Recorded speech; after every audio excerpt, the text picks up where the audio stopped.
don't use the same corny jokes that everybody else does, especially say it's like a Friday. Everybody hears, hey, it's a Friday, I've got nothing to complain about. They're gonna hear that 30 times that day. Come up with something a little different.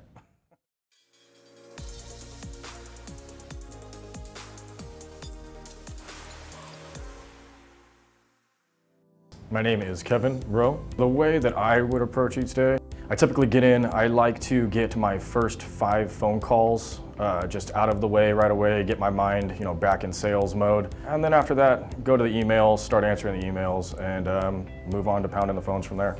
I guess one way I would say that I really use social media on a day-to-day basis would be checking people's profiles on LinkedIn. I really just use it to develop an understanding of how I'm going to approach the individual. So when I think of a tip for an SDR, I would say just be yourself. People want to talk to someone who's authentic. You're really trying to build trust. So being yourself is the #1 route to take.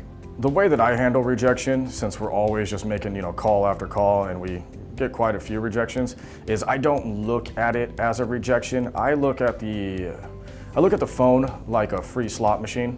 So essentially you just keep pulling on that handle, eventually you're gonna win something. My favorite tool in our tech stack is VanillaSoft, and it just takes all of the thought work out of sales, a lot of the menial tasks, the queue-based routing. It really takes a lot of the think work out of it, so I don't have to pick through a list and decide who I want to call. The next best lead is already right there for me. My best sales tip would still go back to my advice for the SDR. Always remain authentic, be personable, be someone that people want to talk to.